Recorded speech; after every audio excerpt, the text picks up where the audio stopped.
G'day everybody, welcome to the Money Mindset channel. I'm your host Tony Aquino, and today we're going to be talking about what the banks don't want you to know about your mortgage.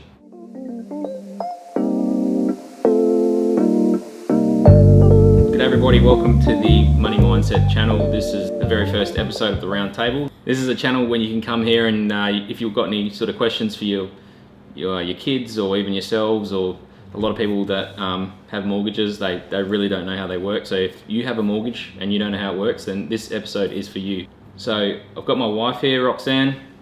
Hello. We're going to be talking about the dreaded 30-year mortgage today. But Yes. we're just for this is going to be a 3-part series, and because it's two. We've already tried to do this once before, and it didn't go in one part. So This is a re-record because we got so into detail in the first episode that we thought no one's going to even know what we're talking about. no. So we broke it down into 3 parts. So this is part 1. Yes. And I'm going to go through the parts just so everyone knows what's coming up. Yeah. So if you really do know something, you can maybe skip Yeah. part 1 if you really don't need to know this. But Yeah. For the most part, I think people are going to need to know, or they're going to get something out of even this episode 1. Even if you think you know what a mortgage is, you probably don't know all of the ins and outs. There'll be something. There'll be something you can pick up on it. So part 1 will be just the basics on what a mortgage is, how it works, how the interest is calculated, how much interest you'll pay over the loan period. Mm-hmm. We're going to go into refinancing. But I've got an Excel sheet I've made myself, and this is kind of the journey I went on, and I just wanted to share with everyone. So I'm going to start a screen record. Is there any questions for me or before I... No, I think the 3-part series is going to be interlinked, so I do recommend that everybody watches all 3. Because there's certainly things that we'll talk in this episode that will flow nicely into the 2nd and 3rd. Yep. And there is still going to be a lot of information. We just wanted to make it simple, Yeah. put it in 3 different parts, and then you can choose which part you want to listen to and which part you don't want to listen to. Yep. Yeah, we're doing this really. We got a couple of daughters, so and they're only young, but I think the school system doesn't really. I mean, I'm really good at maths. I was doing year 12 maths in like grade 9, grade 10, and there's nothing about tax. There's nothing about mortgages. Yeah. There's nothing about superannuation. Yeah. So it's a bit disappointing, but if no one watches these, we're just gonna, it's something for our daughters to watch at least. So, but I'm sure there's gonna be loads of value. I think so. And I'm sure if I could help one person, I'll be... Yeah. Yeah. And the information is also good for various people in various parts of their life. This might be really helpful for people who are wanting to buy their first house. Mm-hmm. This might be really useful for people who are still paying off a 30-year mortgage and are maybe nearing retirement. Yep. So this information is not just for a particular person or a particular age or a particular financial situation that you're in. This could be for anybody. Yep, definitely. Yeah. But I think like for now, this is like I said, if you want to watch how to get it down, you have to watch part 2 and part 3. But we're going to just stick to basics. First, we have to understand how it works, and then we can learn how to beat. Yes. You're never going to beat the bank exactly, but no, you don't. But we will try. We'll try our best, Yeah, So, we'll try. all right, so I've started a screen record here. Now, I advise anyone, if they don't, you can ask me for the sheet or something. I'm not sure if I'm going to give it to you because it's very it can be broken very easily. Mm-hmm. But just go on YouTube and type in amortization sheets, how to build your own. Yep. So DIY, how to build your own amortization mortgage sheet. Mm-hmm. And there's loads of Excel videos that will tell you how to build one of these. And because what your hand does, the mind remembers. So if you build your own, you understand it more than me just explaining it to you, and you can punch your own numbers in. So yeah, exactly. So let's get to it. First off, we're going to talk about what the bank would normally always offer you. Mm-hmm. They're going to offer you principal and interest, and you're going to have your borrowed amount, how many years the loan is, the interest rate, and your minimum repayments. It's almost always going to be a 30-year loan, isn't it'll always be a 30-year. They're actually, it's getting so unaffordable now that they're actually talking about maybe going 40 years. So... Oh my gosh. But what I want to show people now, I'm going to jump straight to this Excel sheet, is what kind of, how long it takes for you to start paying your property off, and also like what kind of interest people were paying. Because that's a mind-blowing thing. Well, I think the first thing is interest does not pay your mortgage down. No. Principal does. Yep. So we need to focus on what the principal is. Yes. So we're going to jump right in now. Yeah. All right, so we're going to jump straight in. All right, so this is what your mortgage is going to look like when you buy a house or whatever. You're going to have this is what they're going to sell you, principal and interest. You're going to have your amount borrowed, which is, I'm going to just put an example of $500,000. Yep. Years, you're going to pay it over a 30-year period. Mm-hmm. Interest rate, I've put 6.007, which calculates this minimum monthly repayment to $3,000 exactly. Yeah. So it's nice and simple. Well, it's not reflecting current interest rates, and the one thing to note is that everyone's going to have a different interest rate that they're going to offer you, but we've just decided to make it simple. Yep, but I think at the moment it's 2024, we're in November, so it's around about 6%. Some are 6.5%, some are 7%. It depends what kind of lender you're going with, but generally speaking, we're around that like 5.5%, 6.5%, 7.5%. We're in that range, okay? And your rate's not going to stay the same for 30 years as well. So this is not an exact thing, but this is a very clear indication of how they're calculating your stuff, okay? So we have our opening balance. This is month 1, and we're going to go down month 2, month 3, all the way to year 1, and then we're going to go year 1, month 1. Okay, self-explanatory. So month 1, your opening balance you've borrowed is $500,000. You've got 2 columns here. You've got interest and you've got principal. Now, the way that interest is calculated is, and this is a secret among the banks, and I've got a few people that I've watched who say it. Graham Home, he's doing freaking miracles for this space. He's really educating people for free on his webinars and stuff. And I feel like we need more voices to shout this out, because people are getting unstuck with this, and they're getting behind, and this is what's tripping them up. So interest is calculated daily. Okay, so what that means is, let's just assume that a month doesn't have 30 days, but most months do have 30 days. Okay, so for every the way the interest is calculated, they're looking at the opening balance daily, and they're charging it at 6.007%. Yeah. So day 1 they charge it, day 2, day 3, day 4, and they get to the end of the 30 days. Yes. And they'll come up with a figure. In this first month, it's it's $2,502.92. Now, the way the principal is calculated is you're just minusing the interest from the minimum repayment.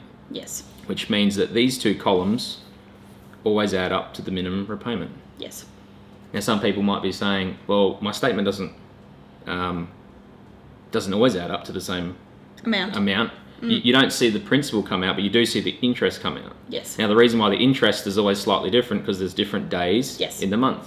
Now you know why that the principal, and you know why, like, now that your statement's never it's never the same money. No, it's not. You know, so the way this works is the bank is making $2,502.92 off of you. Yes. So out of the $3,000 you pay, the bank takes $2,502. And you're only paying. Yeah, you're only paying $497 off the principal amount that you borrowed on the first month. Now that becomes your end balance. Yeah. And then the end balance is the start balance for the next month. Yes. Then this happens all over again. So the next month, they're calculating the interest on, not on 500, but on the $499,502. $2 less interest, $2 more principal. Yes. So the pattern is that over time your interest is getting lower. Yeah. Because your opening balance is lower, and your principal is getting higher. Yep. That's correct. So that's sort of the pattern that we're going down. Yeah. Now, so like I've got a bar here, and we're going to follow this down for 30 years. This bar here on this E column, the red is the principal. And the green is obviously the the red is the interest, and the green is the principal, obviously. And this, you're going to see this bar come down at a very slow rate. So we're going to follow this down, and you start to see this bar.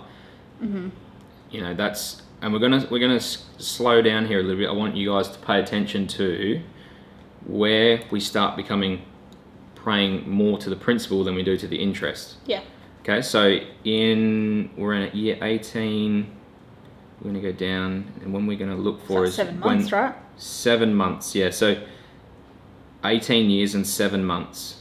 So at 18 years and 7 months, you're finally going to start paying more principal off of the amount you borrowed than what the bank's like. So it's taken you 18 and a half years basically to start basically hammering that loan down. You are paying it down a little bit, but out of that $3,000 of the minimum repayment for that whole time, 18 years, you have been losing to the bank basically. Yeah. The bank has been making more than you.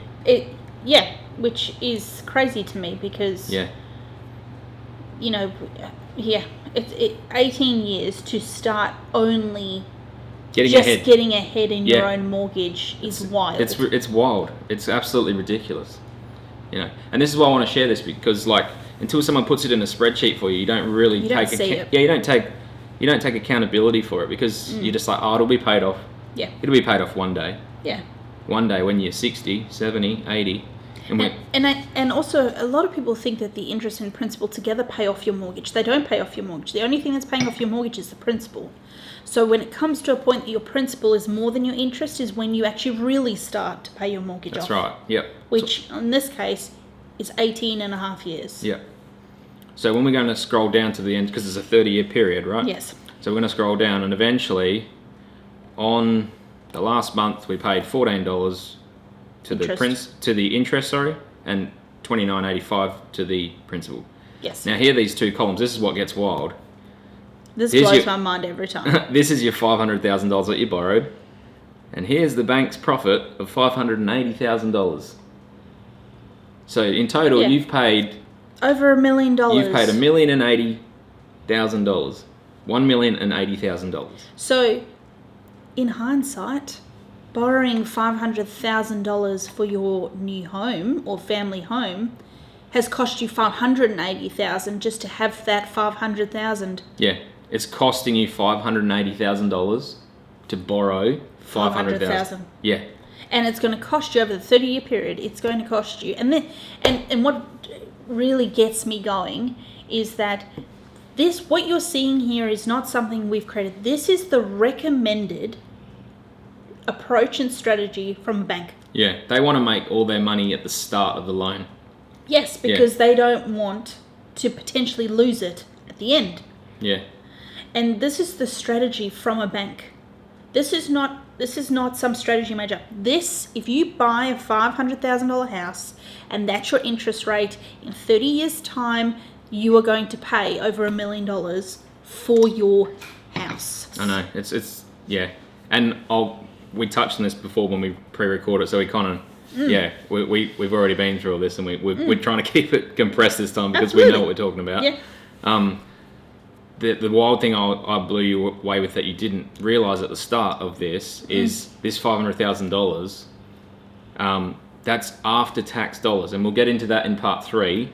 When it comes to investment loans, it's a different thing to a personal place of residence. Yes. And I'm assuming that everyone watching this first part is watching it because they have a permanent place of residence and they don't understand their mortgage. Yes. And they want to understand it, okay? Yes. So, but the wild thing about this is after-tax dollars means for you to have paid $500,000 means if you were paying 25 cents in the dollar, you would be earning $750,000 pre-taxable income, okay? And then I'll go a step further than we went last time. For you to pay $500,000 to the bank to pay that mortgage off, you would have had to have earned $750,000, right? $750,000 a year. But no, $750,000 over that 30-year period. Yep. Yeah. But the funny thing about that is, I'm talking about if you never spent a cent of your after-tax dollars. If you take it a step further and say you might only have enough for 30% of your after-tax dollars. Yeah. To pay that $500,000, so it's way more. Yes. You know, it might be in the 2 millions that you have to earn. Yeah. You know what I mean? Yeah. Yeah. So you say over a 30-year period, you might have to earn $2-3 million to pay $500,000 worth of after-tax dollars. Yeah. To pay this mortgage off. And what's interesting is that when you go and buy a house, you go through this whole process of the bank wants to see how much you earn, where you work, if it's permanent role, if it's not, do a credit score. Yeah. They already know that regardless of what you currently earn, they just want to know if they're going to get their interest paid Yep. at the start of this loan. Mhm. They don't really care if at year 19 you lose your job. They don't care. They've made their money, Yep. essentially, haven't they? Yes. And now I'm going to bridge this, what you just said, I'm going to bridge this straight into the next point, which is refinancing. Yes. Now, this is a big hot topic, right? And a lot of people don't really, because they've never understood this part, which is what you've just learned. What refinancing does is, I'm going to show you now. So if we come back up here, say if we get year one, we start whatever, we're struggling, we're slowly chipping away, we're using all those after-tax dollars, we're like, we're not eating out, we're not enjoying ourselves, we're Got dumping, no expenses. we're just dumping all this money in. Get to year 5, okay? You've brought your loan down from 500 down to 465. After 5 years of hard work, you've paid $35,000 off of the principal. After 5 years of punishing yourself, right? And then the bank rings you up.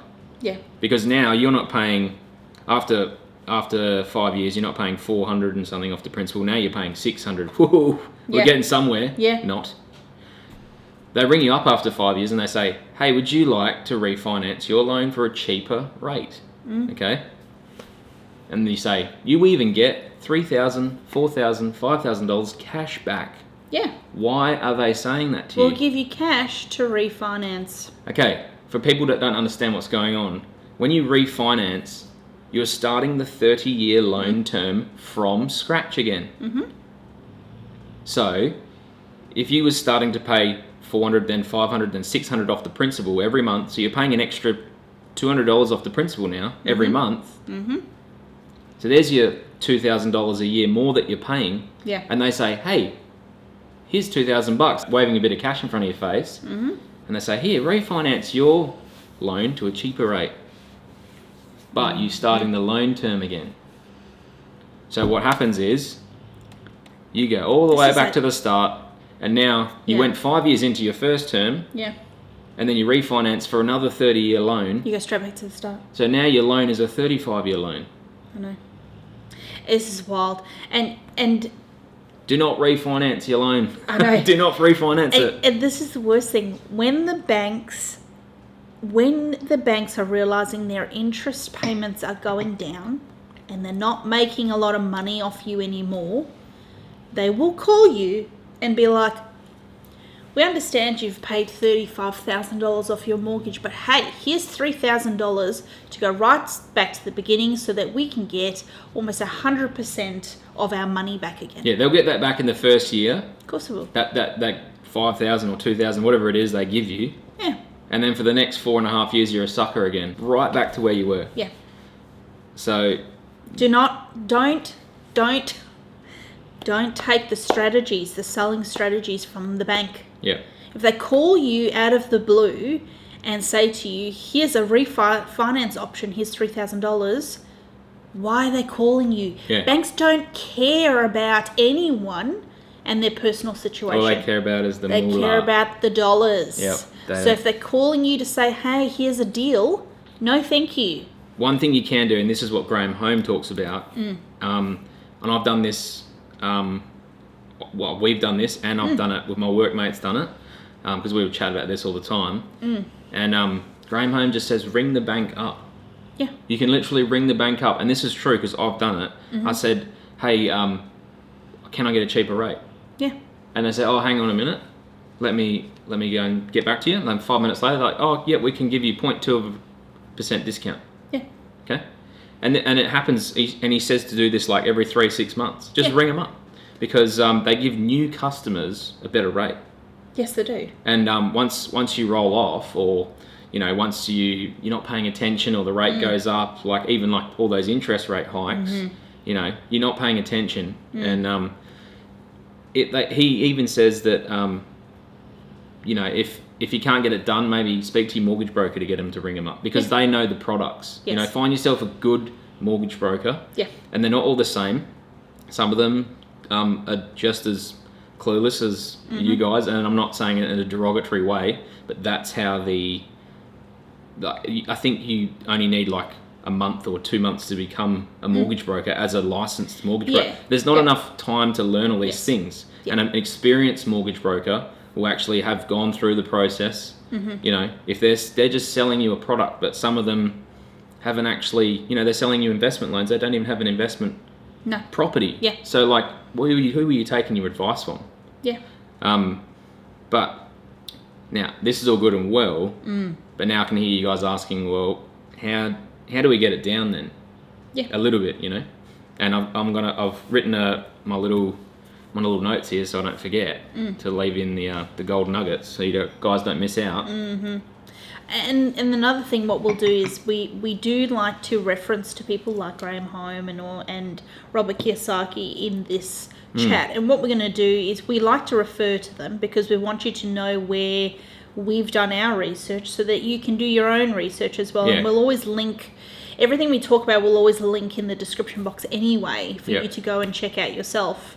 But it has been extremely eye-opening at the fact that when you sign papers for a mortgage, this is not explained to you. They don't tell you these things in everyday language. They will give you a 500-page product disclosure statement. Yeah, no one's reading that. With words that I've never heard before because it's financial language and everyday Australians will not know what that means. Yeah. And so it's really important to understand that this is how a mortgage works. Interest is like you said, calculated daily. That's the biggest one. Blew my mind, which for me, and I know we're going to head into that quickly. In my mind, I'm thinking, well, if it's calculated interest, if interest is calculated daily, well, then how do I get my opening balance as low as possible every single day? Yep. Okay, we're going to go right into it. Okay, so just for someone that doesn't want to take any risks, we're going to get that into part 2. We're not paying our mortgage off with more dollars. Okay, no, that's a stupid thing. But I'm going to get into that in part 2. But for the simple matter of how can I get my mortgage down without doing anything? The first thing you can do is change your monthly payments to fortnightly or weekly. And how do you do that? So fortnightly or weekly is just, you can do it on an app. Online banking. Yeah, online banking. You can like request a change to fortnightly or weekly, and then it'll go away for a few days, and then it'll come back and it'll say, yep, approved, and then it'll give you a new monthly amount. And this is where you've got to understand the numbers. Trick. Okay, so let's for a second go back and say our monthly minimum repayment on this example is $3,000. Yeah. We want to be paying $1,500 fortnightly. Yes. But when you change your loan to fortnightly, your minimum fortnightly repayment will not be $1,500. No, it'll be like $1,350, and you'll go, yay! I'm getting ahead. I'm paying $1,350 now. But you have to just divide the monthly minimum repayment by 2 if you're paying it fortnightly. If you're paying it weekly, divide by 4. Okay. Now, the way that this is going to work, this is going to shave about anywhere from 3 to 5 years off your mortgage just by doing that. You're not paying any extra money. Now, so just by changing your mortgage to fortnightly, but consistently paying the original minimum repayment, which is that $3,000, will cut about 3 to 5 years off my mortgage. Yeah, and I can maybe hear a few people saying, but how? Okay, how is that possible? But you got to remember that interest is calculated daily. Yes. Okay, so if you're paying more frequently, you're not allowing them to charge as much interest. For an extended period of time. Yeah, so if you were to pay your $3,000 monthly, you know, it's calculated, like your opening balance is $500,000 for 30 days straight. Yes. Okay, so every day it's $500,000. They keep charging that 6% on that money. If you change it to fortnightly and you pay $1,500 off, now the second part of the month is going to be not charged at $500,000. The opening balance will now be whatever it is, $498,500 or whatever it is. You know what I mean? It'll be the amount less what you've paid in that fortnight. Yeah. You know what I mean? Yeah. So essentially what you're doing is you're taking you're basically playing them at their own interest charging game, in that you're not allowing them to charge you interest on $500,000 for 30 days. You're saying, I'm happy to pay fortnightly and pay more regularly so that you don't charge me all this interest. Yeah. And I just want to touch on the part where when you change it to fortnightly, they're all of a sudden going to say, oh, here you go. You can, instead of paying $3,000 a month or $1,500 a fortnight, here's $1,300 a fortnight to pay. Yeah. A lot of people will be amazed at that and go, oh, yes, I saved myself money. I got one more thing as well for you. If you just keep it as $1,500, you might not be saving that money, right? You might not be, putting that money into a different account and spending it on something, but you are getting out of your 30-year mortgage. Yeah, you are. That's the first step. That's how we found this. And I'll touch a bit on, I'll show you as well. I haven't even said this to you yet, but this is another funny thing, right? The way that months work. So if you pay monthly, how many monthly payments in a year would you be paying? 12. Okay. How many fortnights are there? Will be 52 divided by 2. Yeah. So it's 26. Yeah, so 26 fortnights in a year, okay? Now, if you were to divide 12 months by 2, it's only 24 payments. But if you do fortnightly, it's 26 payments. it's 26 payments. Yeah. So there's 2 extra payments there. And it's only a small thing, but it's just something to note that the way that if they charge it monthly, they basically gaining you not paying yes. two payments. Two Or payments. 2 fortnightly payments, right? Which, if you think about it, Yeah. two fortnightly payments is a month payment. That's right. So you missed that, and some people might know that, but that's like that's actually a thing that they're saying, like 12 months divided by 2, that would be your fortnightly amount. Yes. Yeah, but that's only 24 payments. Yeah. But if you pay fortnightly, there's actually 26 fortnights. So you're essentially paying 2 extra fortnightly payments, but it's the same. It's the same thing. It's because of those 28. 28, 30, 31 days in every month. All those days add up to 2 more fortnights. Yeah. If you would some old calendar, it's actually 13 exact months of 28. Yes. Which adds up to 365. Yes. So I don't think they've designed the calendar that way, but the banks definitely use it for their advantage. For sure. So just to recap, okay, I'm going to quickly go through my little information box here, just so we can understand and remember what all these columns are. We're going to recap. We're going to go principal and interest, amount borrowed, 500, the years, that's how many years you're going to have the loan for, the interest rate, and the minimum monthly repayment. Now my little boxes here, opening balance says the amount in your opening balance is what the bank charges your interest on daily. Remember, that's the biggest one. This is just a percentage bar showing interest, showing principal versus interest. This column, the interest column, is the bank's profits. Remember that. Yes. The principal column is the amount you pay off your original borrowed amount every single month, obviously. Yeah. The end balance is the opening balance minus the principal. Okay, so that wraps up part 1, guys. Any questions? No, I just hope that when I found out all about this, it blew my mind, and I'm sure that there are people watching that it's blowing their mind as well. 580 grand to the interest. That's ridiculous. It's wild. It's And people might say that 6% is because if the percentage is less, if it's at 3%, we could quickly we can change it. Let's just do it. Let's just say 3%. Your minimum monthly repayment would only be $2,100. Yeah. You follow that down, your interest would only be $258,000. Still. But it's still a lot of money. And it's a lot of money. And a lot of people say, oh, yeah, but interest rates are so high right now. Look at the historic over the last 50 years of interest rates. The average is like 6 or 7%. So we're sitting right basically smack bang in the average. Yes. Because it should not be.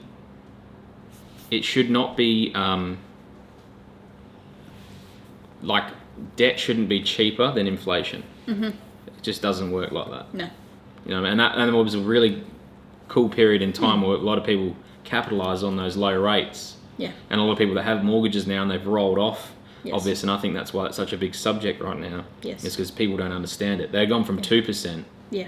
and then whack straight into 6 and 7s. Yeah. And then they've just gone like, yeah, they've been caught with their pants down and don't Yeah. understand it, and they're like just Yeah. wondering what the hell happened. Yeah. You know, why'd their mortgage go from $2,000 to $6,000 a month? Yeah, exactly. You know, it's a lot of money to find. It's a huge amount of money to find. Yeah. But historically speaking, Yeah. that's a kind of an average rate, 6%. It's not even that high, really.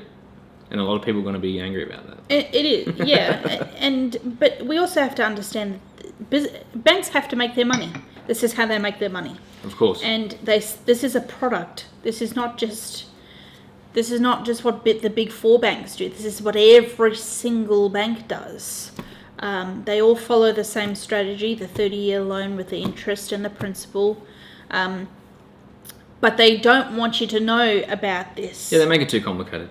They don't want you to know that the interest is calculated daily. They don't want you to know that after 18 and a half years, will you only start to pay more principal to your loan. And they don't want you to know as well how much money they make on top of your original loan amount. Definitely. Follow us for part 2. We're going to be paying down our mortgage in at least half the time. At least half the That's time. the We're going to goal. now this is going to be a bit more complex, so if you don't understand this, rewatch it. Yes. Make sure you understand part 1 first. Yes. And then we'll see you in part 2. Yes. Yeah, see you guys.